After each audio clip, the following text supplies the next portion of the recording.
Years served as Dean of First-Year Students and enjoyed that assignment very much.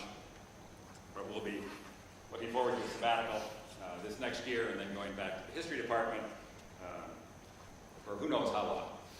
In any case, first I want to thank all of you for your generosity to the college. Last night's convocation was very moving, and I think we all could resonate with the comments that Hal Holbrook made about Denison, about its significance, and the generosity the reunion classes showed in their gifts to the college was also extraordinarily moving, and I want to thank you on behalf of the faculty, and particularly on behalf of the students and the students to come, for your support, because as President Noble said last night, these resources are absolutely critical to being able to do what we do with new generations of students. So ask the question, could Hitler have won the war? After all, historians are particularly concerned to deal with hard evidence, to deal with facts, and to build analysis and interpretation on that evidence. The question, could Hitler have won the Second World War? Well, he didn't. Simple answer. He was defeated quite soundly in the end. So why even bother with the question?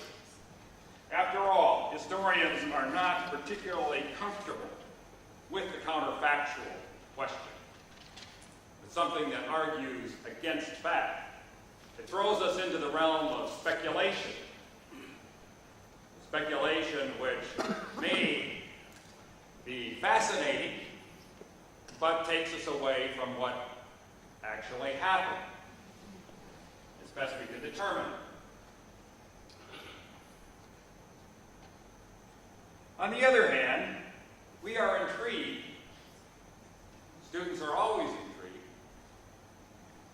The world remains intrigued by the fact that Germany enjoyed stunning military success in the first 2 years of the war.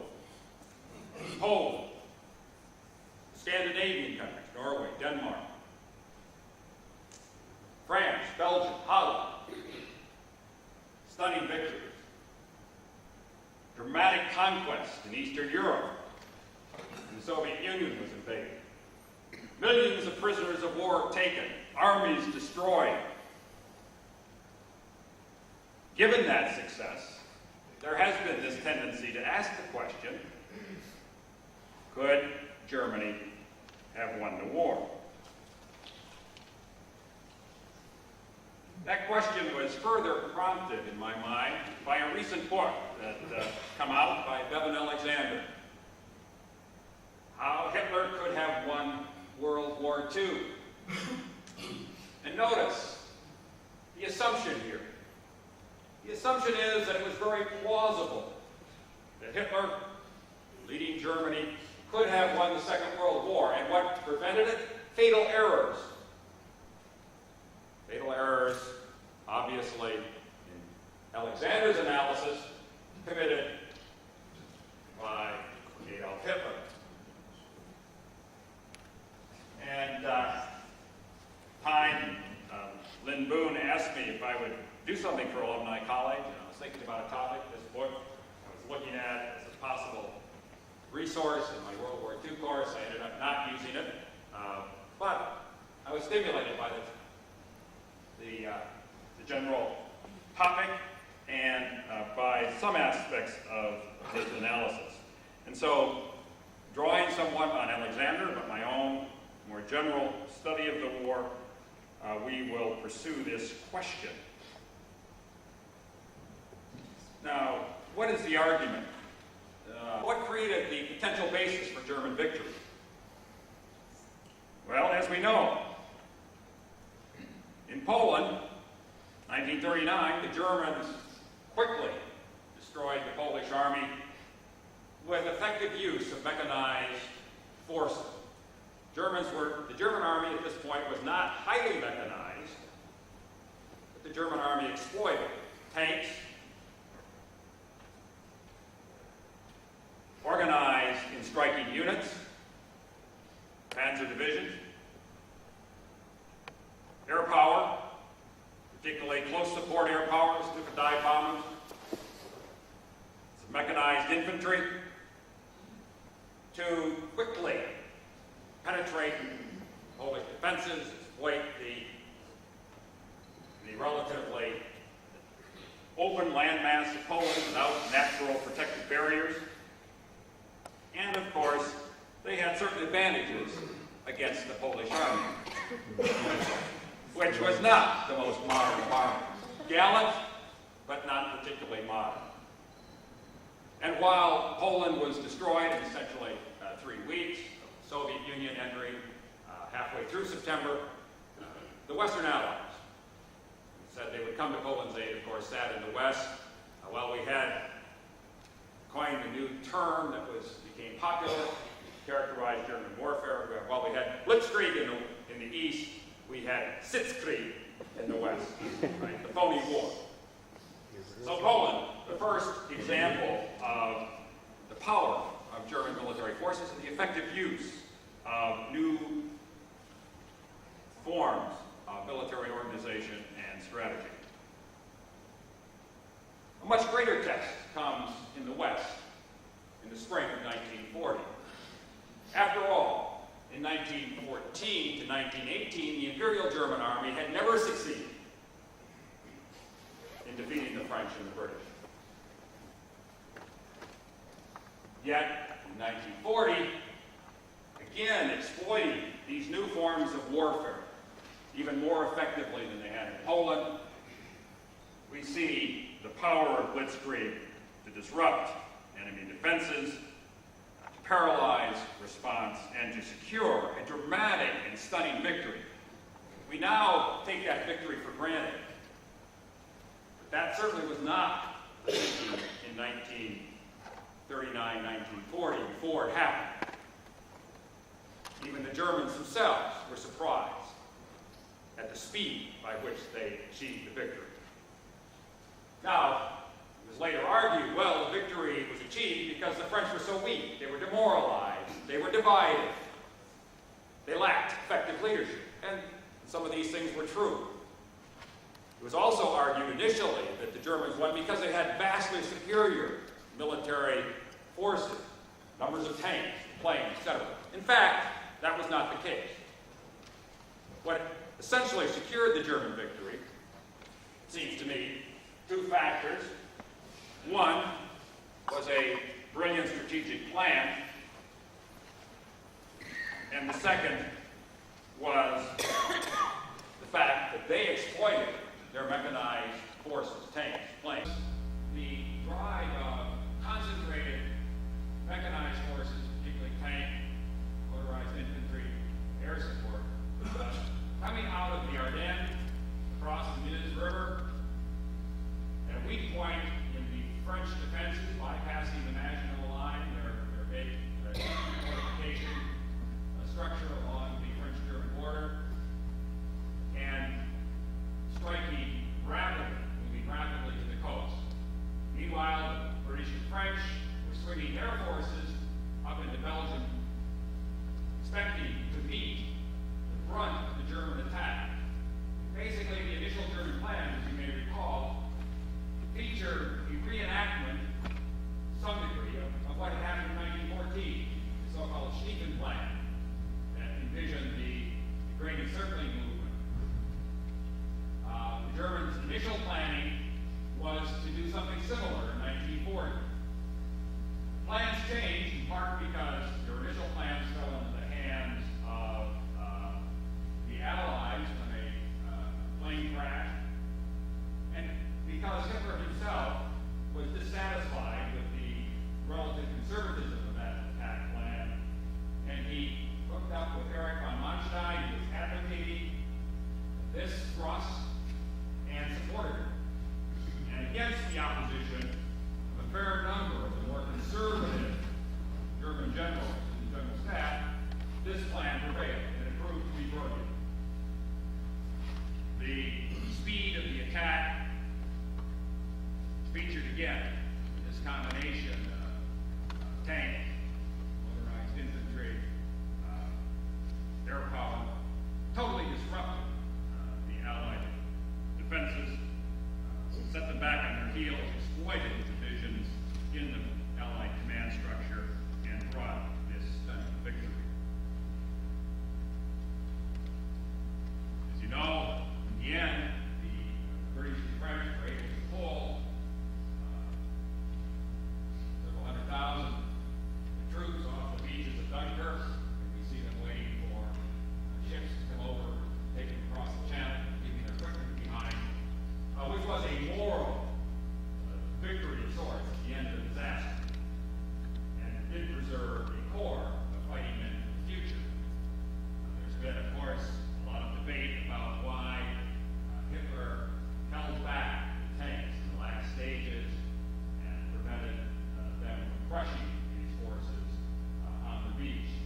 Alexander sums up this achievement. Germany had achieved the most spectacular, rapid, and overwhelming military victory in the 20th century. It dominated German Europe from Poland to the Atlantic. Victory lay within the grasp of the German dictator Adolf Hitler. Yet at this moment of his greatest success, Hitler turned away and embarked on a course that led to the destruction of the 1,000-year Reich in only 5 years. So that's where we stand in the early summer of 1940. We push the argument forward, we have to look then at the question: how did Hitler and the Germans blow it? They stood on the verge of victory. What prevented that victory from being achieved? Well, obviously the first setback was whatever. Alexander titles it Battle of Britain, Hitler's first great error. As we know, the British were alone, isolated, vulnerable. Basically only one thing kept Hitler from immediately invading, and that was the English Channel and the British Navy. Right? In order to get those invading forces across the Channel, he first had to establish air power, air control over the skies above southern England and above the Channel. So as we all know the story, the fate of England rested in the hands of a small number of brave, adroit, skilled pilots of the RAF, who in their Hurricanes and Spitfires waged a decisive battle against the German Me-109s and the German bombers, Dorniers and Hickels, and frustrated the achievement of that goal of establishing control of the skies that the Germans wanted. Every day more planes, every day more pilots. In reality, that was, of course, in the high point of the Battle of Britain, that was not the situation. Basically, the British get stretched to the limit, or even perhaps beyond, had the Germans pursued a more effective strategy. Most military historians argue that in regard to the Battle of Britain, we have two problems on the German side. One, the Germans, of course, had never built up a very effective heavy bomber fleet. So they didn't have all the tools they needed to accomplish the task. Secondly, and perhaps more important given the situation, the immediate situation in the summer of 1940, the Germans shifted strategic objectives. They did not settle on a basic strategic objectives. They began by attacking the coastal ports and convoys beginning in July here along the south coast of England. Then, in early August, Hitler, unsatisfied with the initial results, said we have to have an all-out attack through the air on British aircraft, ground installations, supply structures, and the aircraft industry. And they launched this attack with the so-called Adlertag, Eagle Day, on August 7th. This attack weakened the British, but it also cost the Germans heavily. And by August, late August, last week in August, the Germans decided to focus all of their energies, or at least most of their energies, on the key German British fighter stations, sector stations, that were key to the defense of Britain. And those attacks on places like North Weald and Biggin Hill and Manston were very effective.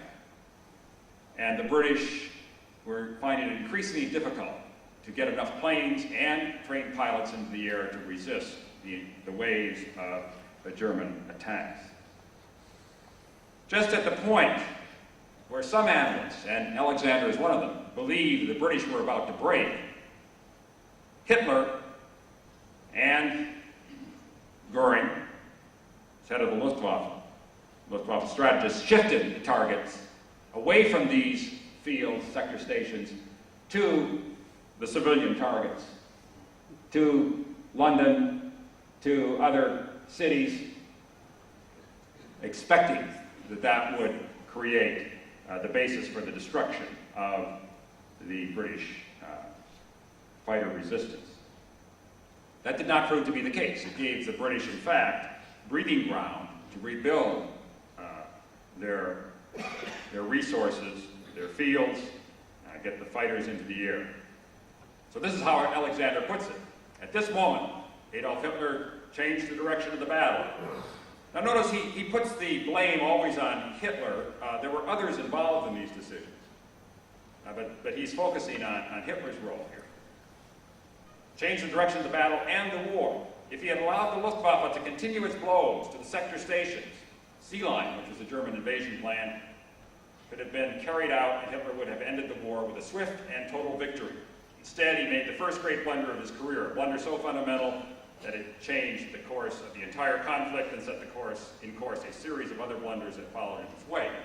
So the decision to shift targets, Alexander argued, fundamentally shifted the whole direction of the war, cost Hitler total victory at this point. The second part of his argument concerns, oh, by the way, sorry, one more shot here.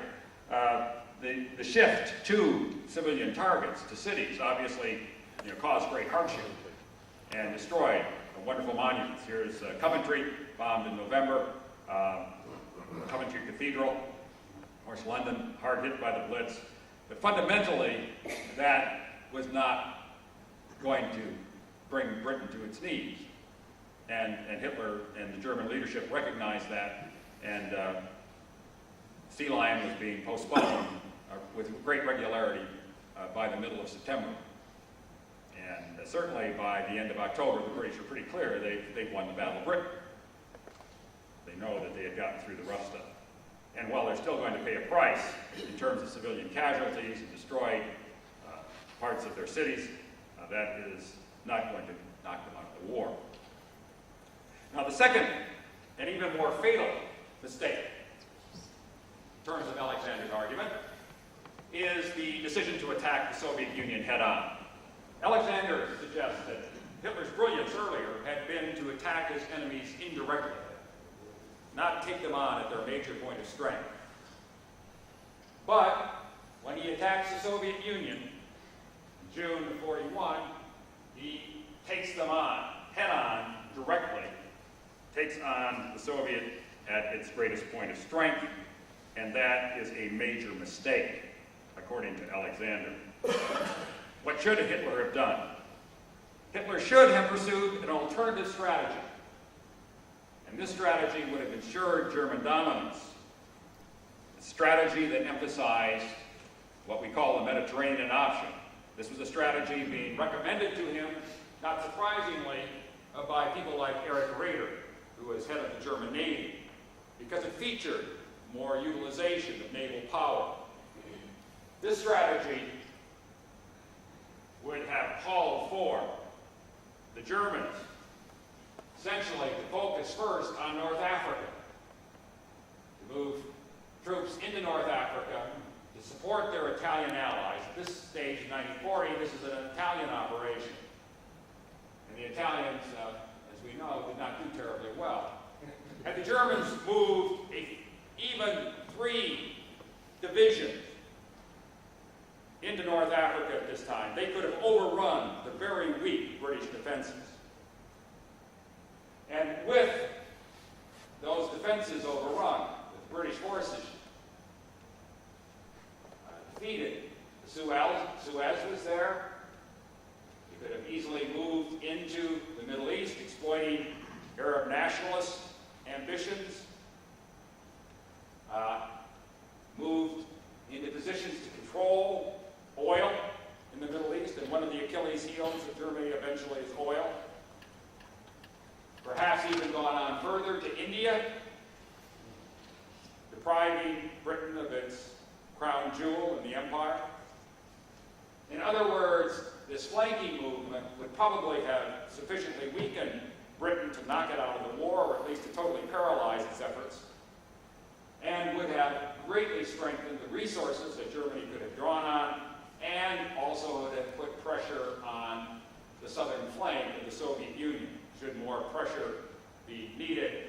And if eventually Hitler wanted to attack the Soviet Union, he could have done so from a position perhaps of much greater strength and strategic advantage. Of course, Hitler didn't even need to attack the Soviet Union, as we know. In 1939, Nazis and Soviets had gotten together. Stalin was happy to embrace Adolf Hitler, or Hermann Goering, here, this cartoon. And up until the time the German forces rolled into the Soviet Union, and on the 22nd of June, the Soviets were religiously sending the supplies that they were required to send to Germany under that treaty to the Germans. The basic natural resources that Germany needed coming from the Soviet Union under the terms of that treaty. So, even though you do find occasionally certain scholars, particularly of the German right, arguing that Hitler's attack on the Soviet Union was a, quote, preventative attack. Nobody really buys that argument.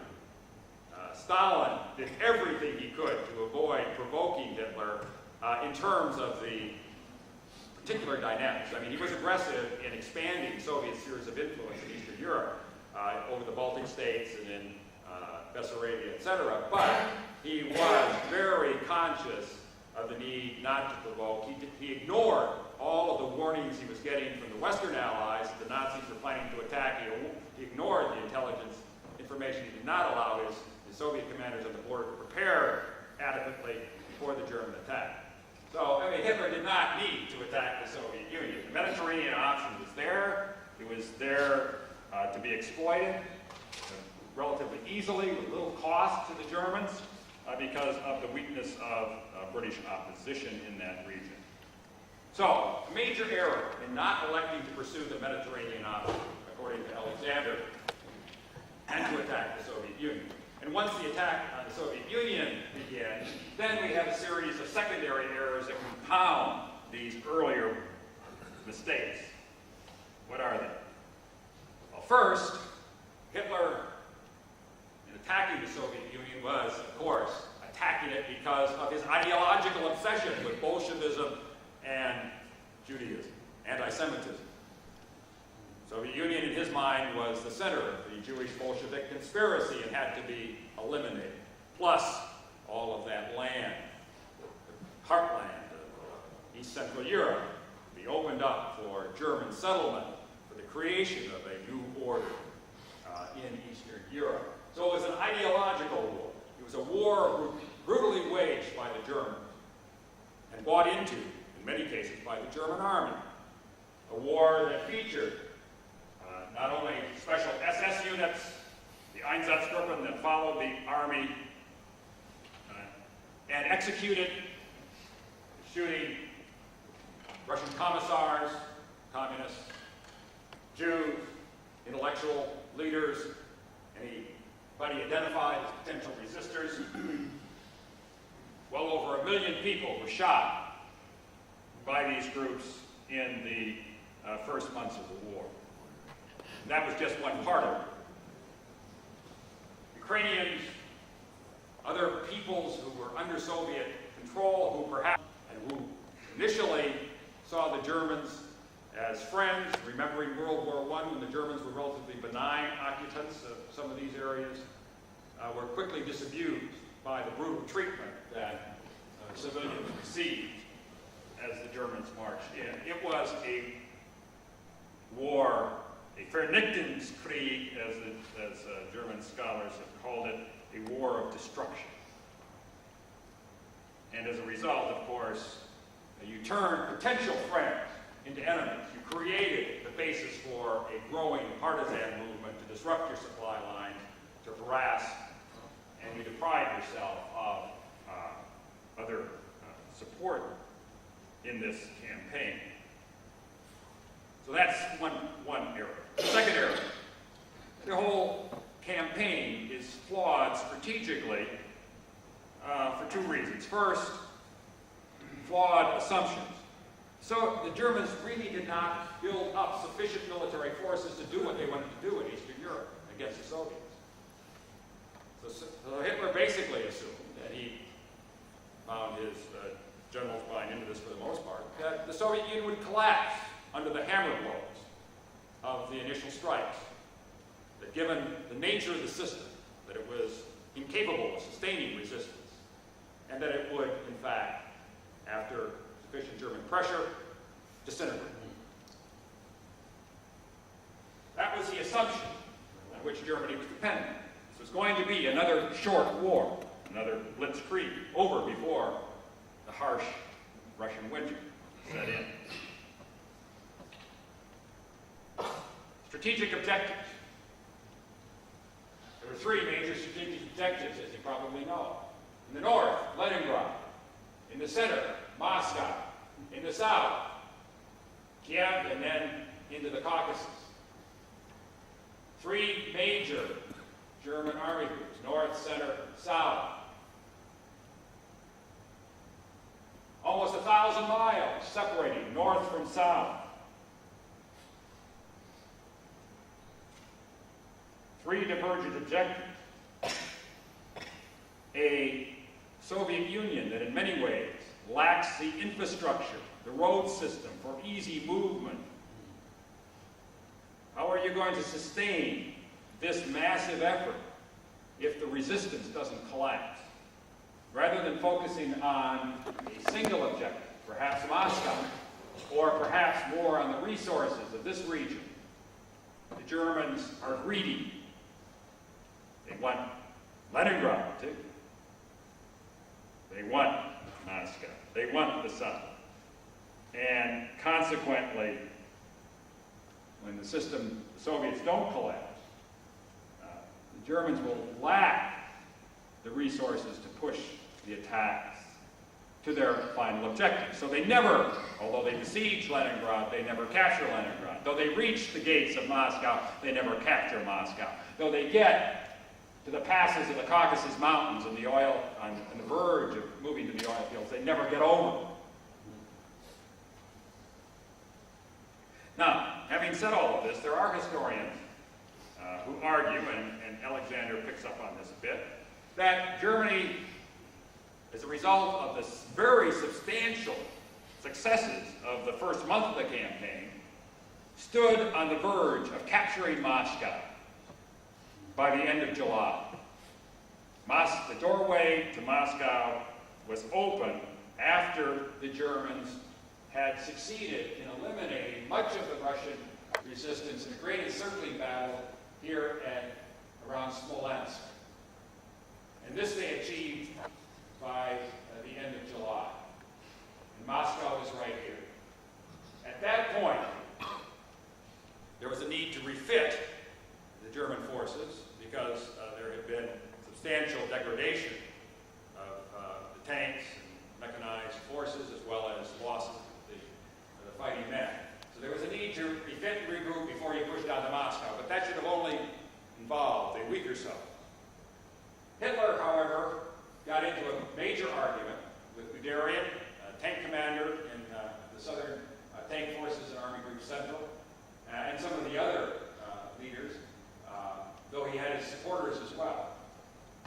Hitler believed that Guderian needed to be diverted south to help in the encircling movement around Kiev, help the southern advance, and that Holtz's forces, Panzer forces, needed to go north to help out in Leningrad. And for over almost 3 weeks, Hitler and Guderian went back and forth about whether or not this ought to be carried out. And there were others involved in the conversation. In the end, Hitler prevailed. Guderian goes south. Germans win a gigantic victory here at Kiev. Over 600,000 Russian prisoners taken. They don't achieve their objective of getting to Leningrad despite the help of the forces coming up from the center. But the result was that between the end of July and the resumption of the advance toward Moscow, you have essentially 2 months pass. It's not until late September, early October that the offensive is launched to gain Moscow. And during that period, the Soviets were able to bring troops from the Far East. They were able to work on building up the defenses. They regrouped. And even though the Germans initially, again, experienced success as they relaunched their offensives, they run into the problems of the Russian environment. Now, here are Russian roads during the dry season. And you can imagine as the rains hit in the fall or in the spring, these roads became goo. This is a Russian, this is the Russian mud coating a motorcycle. And it made movement very, very difficult. Now, when the weather got colder in November and began to freeze, you no longer had the problem of mud, but you soon had the problem of winter weather. And the winter that year was bitter, and it got worse. And although these German soldiers benefit from the ability to huddle around the fire, the German soldiers were inadequately prepared for the winter weather, as you know, and suffered enormously. And this became a factor in the last phase of the battle. Germans get in the neighborhood of Moscow in early December before the Soviets launch counteroffensives and push the Germans back. So the encircling movement cut off, Moscow not taken, and some people would argue that at this point the character of the war changes. It changes from a war in which Germany has won quick victories to a war of attrition. And when that war changes, the prospects of German victory obviously change dramatically as well. Other historians say, well, not yet. Moscow's perhaps too soon. By the way, faced with that defense, or that German, the Soviet counterattack, Hitler adopts what becomes his mantra for much of the rest of the war. No retreat. Fight for every last bit of ground.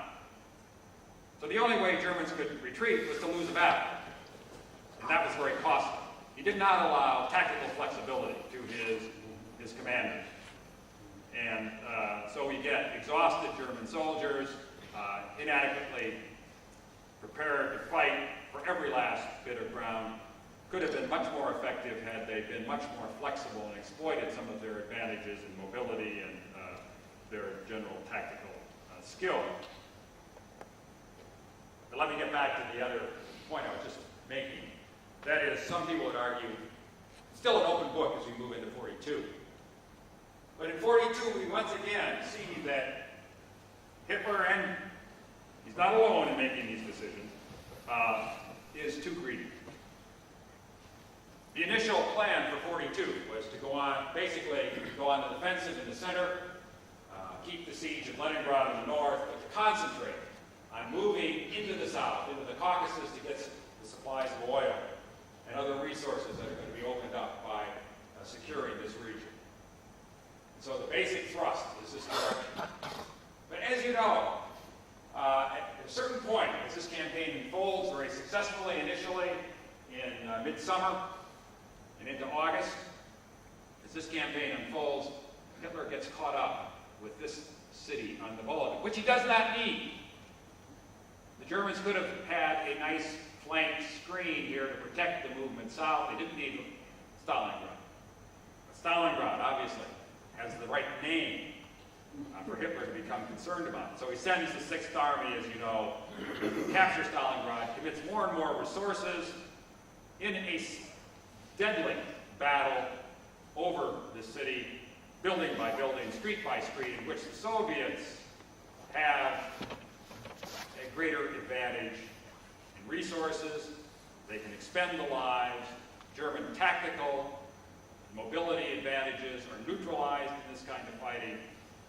And as a result, neither Stalingrad is captured nor is the goal of securing oil in the Caucasus secured. And so many would say that when the German Sixth Army surrenders Stalingrad in the beginning of 43, that in fact is the key turning point of the war. In any case, whether it's Moscow or Stalingrad, here's another example of the kind of situation in which the fighting occurred, because there's obviously Soviet soldiers. By 42, certainly, we have a very different situation. We have a wider war, a global war. The United States is in it. It is a war increasingly that is a war of attrition. Now, Alexander argues that at this point, Hitler could have elected to go on the defensive in Russia, given his generals tactical flexibility to choose good lines of defense, and once again, look at North Africa. Rommel, with relatively small forces, had defeated the British, who had built up their forces in the Crusader offensive, and moved into Egypt, all the way to El Alamein. And had Hitler been willing, again, to commit a few more divisions at this point, the door was still open to that Middle Eastern strategy. And Alexander said, again, Eric Greener, at this point, was pushing that. Rommel said, give me some more divisions, I can do it. Hitler basically remained fixated on the Soviet Union and did not change strategy, did not advocate the building up of naval and air power, and the build up of defenses in the West, prepare for the eventual impact of the United States. So another error, compounding the errors already made. Here we have Rommel, who Alexander sees as the most brilliant of the World War II commanders, but one whose gifts to Hitler were rejected. The war increasingly then, in my mind, in the mind of many, becomes a war of production. A war of attrition in which the ability to produce the weapons of war, the manpower, is critical. And it doesn't take very long to recognize that Germany is at a great disadvantage in this kind of war. If you look at these weapons, these figures, aircraft, in 43, 44, you can see Germany's continuing to increase. Interesting that not until 1944 does Germany reach its peak in production. Why did they take so long? Again, it says something about German leadership. But nonetheless, 40,000 airplanes. The United States that same year, almost 100,000. Britain, 26,000. Soviet Union, 40,000. You look at tanks, Germans, 22,000. The Soviets alone outproducing them, 29,000. British, 5,000. Americans dropping off from 29,000 to 17 at this stage. Etc. Germany doesn't have the resources to compete at this stage. The war is over. Just a matter of how it's going to be worked out in terms of the details. And of course, those details are not unimportant, particularly for Americans. I think this poster sort of summarizes what this was about, particularly on the American home front. More projection produces victory. So, in the last years of the war, we have Hitler playing out his weak hand. How that's played out, of course, is again, important for us as Americans in particular. Normandy, again, we see errors made. Important strategic error made about where to position Germany's strategic mobile reserves, tank reserves. Basically, Rommel said, get those forces right up next to the beaches. The only way we're going to defeat this invasion is if we have the necessary tank resources right near the beaches so that they can crush that invasion force when it lands. Of course, the problem is, which beach are they going to land on? And Guderian said, pull the force back further. once they land, then we can move the force to the appropriate beach and then crush it. Rommel said, you won't be able to do that given Allied air power. Guderian said, we'll move at night. They never resolved this debate, and of course, in the end, it was Hitler who weighed in, and basically he dispersed the reserve from Belgium to southern France, rather than thinking logically about what the available beaches were. And this, according to Alexander Pope, largely determined the outcome of the war. I guess he means the final outcome, because we've already determined the outcome of the war by previous mistakes. But, as you know, when the Allies hit the Normandy beaches, it's a very different situation in 44 than it was in 1940. Here you see von Rundstedt in 40, all prim and proper. Here he is in 44. He's commander now in the West, overall defenses. The German barrel is essentially empty. Well, not quite, but certainly a very different situation. You know, the assault, invasion, an incredible exercise with Americans landing at Utah and Omaha, the British gold and sword, and the Canadians at Juneau. And although a very difficult fighting at Omaha in particular, in fact, the inability of the Germans to get the strategic reserves engaged allows the Allies to establish the beachhead, to move inland slowly, and to carry off the Normandy, the D-Day invasion. Hard fighting, very tough in the areas of Normandy before breakout can occur, but it does, particularly by the end of July, early August, in this area of Normandy. We send the Third Army down here, breaks out, and once that happens, there's a possibility of encircling German forces in the Falaise pocket. That pocket was never quite tightly closed, but major destruction of German forces here, opening up the ability of the Americans and the British to move, and the Canadians to move forward with great rapidity. Paris, liberated by 25th of August. We're to the border in Belgium, getting close to the German border by early September. The war seems to be over. And of course, Hitler has one more effort to try to regain the strategic initiative. The Battle of the Bulge, a futile effort, really, in terms of the resources that Germany has. Hitler's plan, as you can probably recall, was to split Allied forces between the Americans and the British at a weak point in the line, to send his forces then toward mechanized forces to Antwerp, disrupting the whole assault in the West, and perhaps buying some time, or whatever. Maybe the alliance will fall apart, as it did against Frederick the Great, when he was in great jeopardy in the 18th century. As we know, the attack, the offensive in December, caught the Allies unprepared. Our intelligence failed us.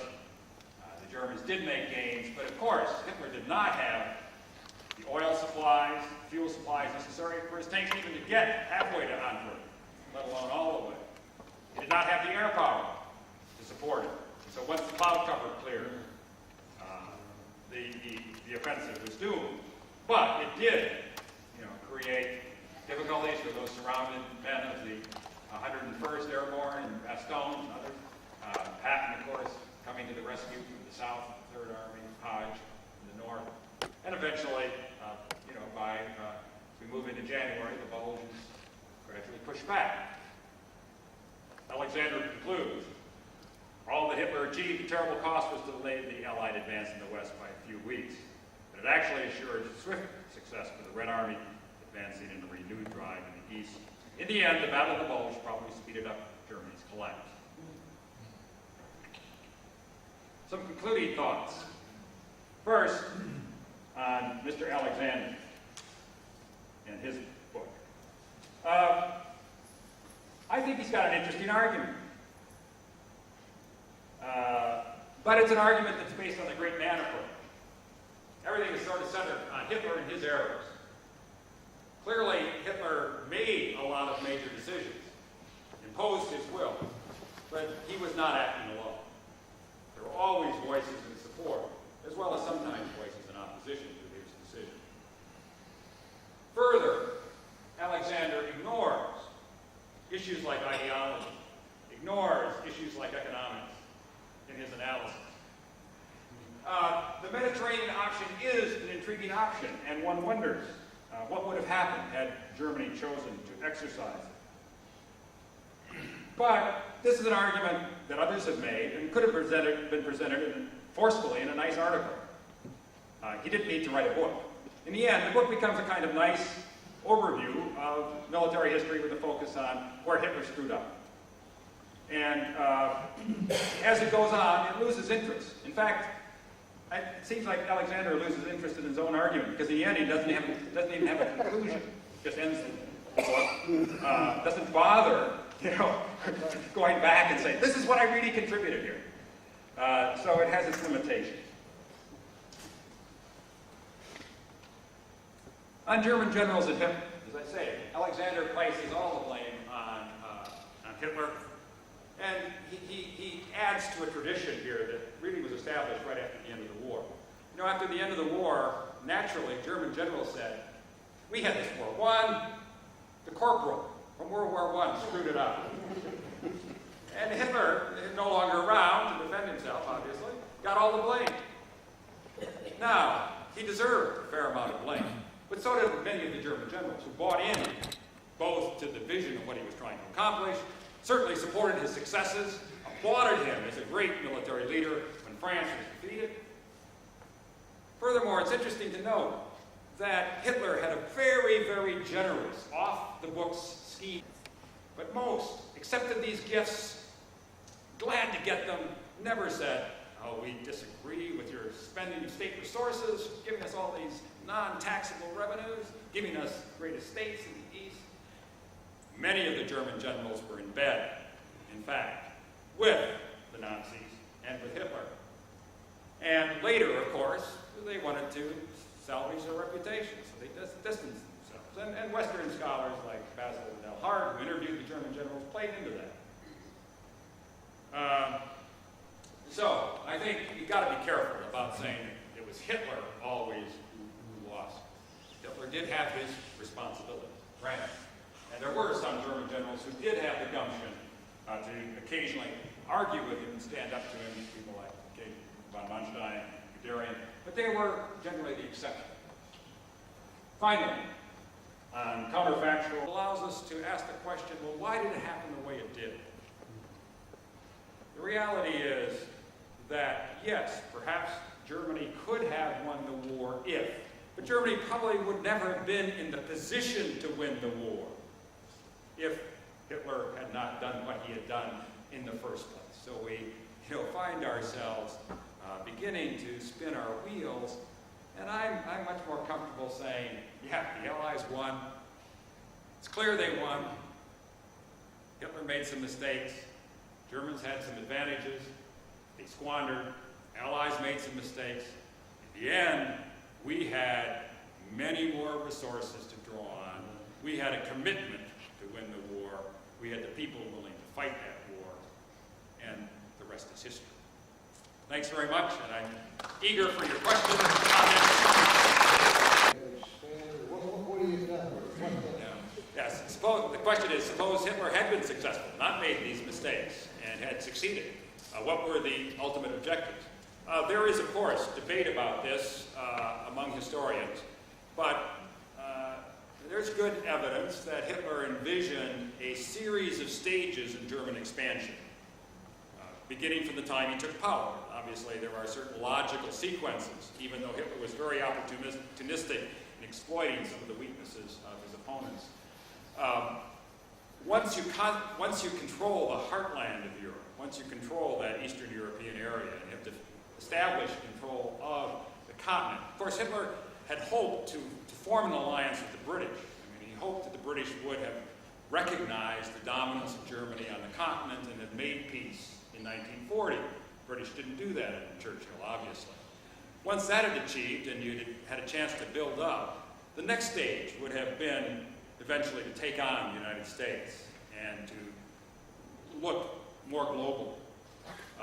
Hitler thought probably I won't be around at that stage. I mean, he was envisioning the fact that he might only have until the early or mid-40s before his health would deteriorate. I mean, he was worried about his longevity.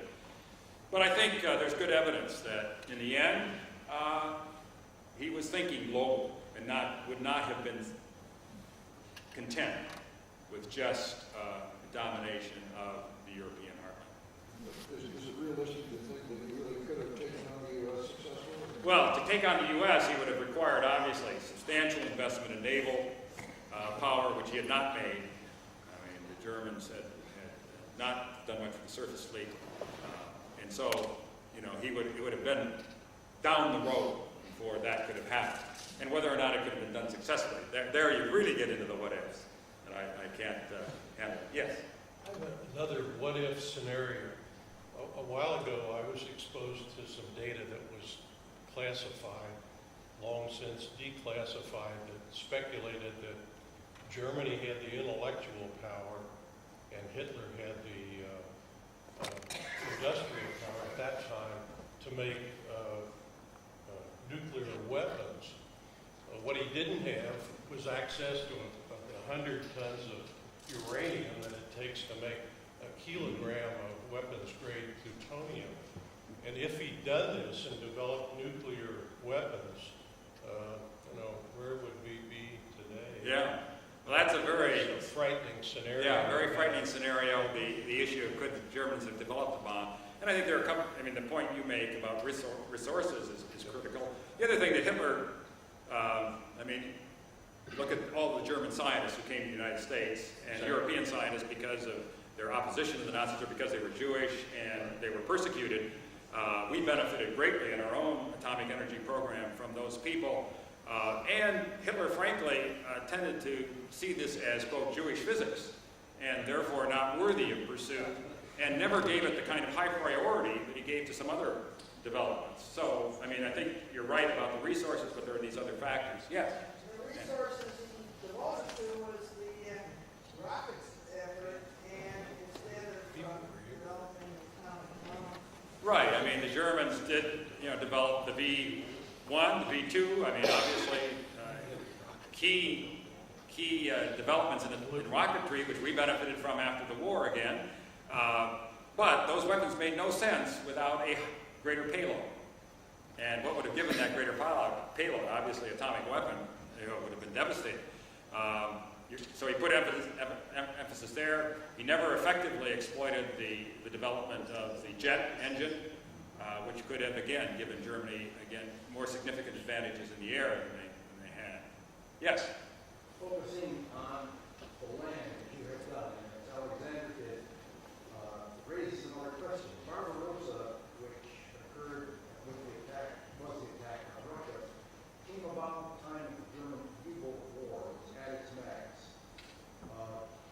Enigma was being broken by British Ultra, and they began to define where the U-boat attacks were going to be. At that point, you could look at Britain as being sterilized by a highly successful U-boat campaign, and their attention could then be diverted to the east. And I suspect the greater with the submarine fleet felt that they could, in fact, isolate Britain and starve them out. At that time, they were feeding people at 2,000 calories a day, strictly rationed because of a shortage of incoming supplies from elsewhere. Yeah, you raise a very good point, and that is the Battle of the Atlantic.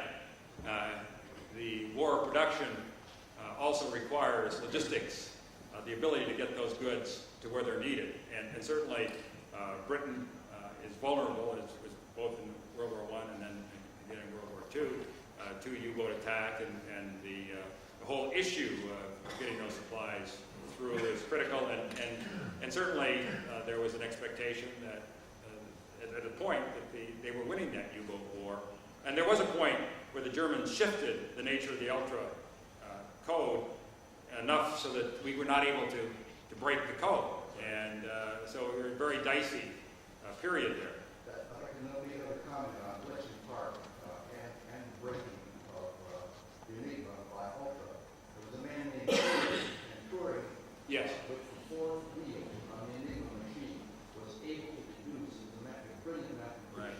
Committed suicide later. He was a brilliant mathematician and he found how to get the fourth wheel calculated in so they were able to crack the codes and find the subs and we were able to let it happen. And that area is also another fascinating area in terms of what ifs. Yes. Does Alexander speculate on what the U.S. response would have been had the Mediterranean option been pursued? He doesn't actually. What I do mean, you think? he doesn't. I mean, he obviously recognizes the U.S. support for Britain and concern, but I mean, it depends, of course, on what stage you pursue the Mediterranean option. If you pursue it in 1940, right after the United States is not in the war, and I doubt if Roosevelt could have mustered the kind of commitment from the population at that stage, given general attitudes about isolationism, America first. I mean, it did take Pearl Harbor to mobilize us. If you look at 42, I mean, we're still a long way from having the resources to enter into that war in any major way. It takes a while for us to get those engines of production moving and to get our troops trained and develop capacity to resist at that stage. So we have our hands full, as you are well aware, of in 1942 with the Pacific. We're very much on the defensive until midway. Guadalcanal sort of begin to turn the tide, but I think we have been hard pressed to help the British out in any effective way at that stage. Yes. Do historians usually buy the account that we generally hear about what finally happened to Hitler, the suicide and so on? This account has always struck me as being a little sketchy and conjectural, and I wonder how historians feel about that. Yeah, the issue of what do historians believe about Hitler's death? And of course, as you know, in the popular imagination, Hitler sightings are, well, not quite as frequent as Elvis sightings. They are there. At least they were there a while ago. I can imagine Haiti still be around, living in Argentina, clones or something. I think historians basically are convinced that the evidence the Soviets provided and the other testimony is accurate, that Hitler committed suicide with Eva Braun, and that the bodies were burned, and that the Soviets recovered some of the remains when they captured the Chancellery area. So I think in terms of general attitudes by historians, it's well accepted that that's valid. It remains, like so many issues about which there's a little lack of certainty, and about which there is fascination. It feeds those who want to construct a kind of conspiracy. There's something going on that we don't know about. Hitler is living, say, in Argentina, working at McDonald's. Seems a lot like it was good, like Hitler and the general staff said, well, I'll take Poland, and I'll take this, and I'll take that. Hitler has to go and do all of this. Is there any good book that you can recommend that shows what they thought at what time, like in 1937, what was the goal of Germany? Did they do any real planning? There was certainly always planning that the Germans were doing, but I mean, Hitler increasingly is going to set the agenda as he gains control, and it's a step-by-step process by which he asserts his authority over the army. 38 is a critical, well, 34 first, when the army allows Hitler to remove people like Schleicher and the Knight of the Long Knives, two German generals shot by SS in that purge as part of the removal of the SA. The army then swears oath of loyalty to Hitler. It happened. 38 is another step. As you get into the war, after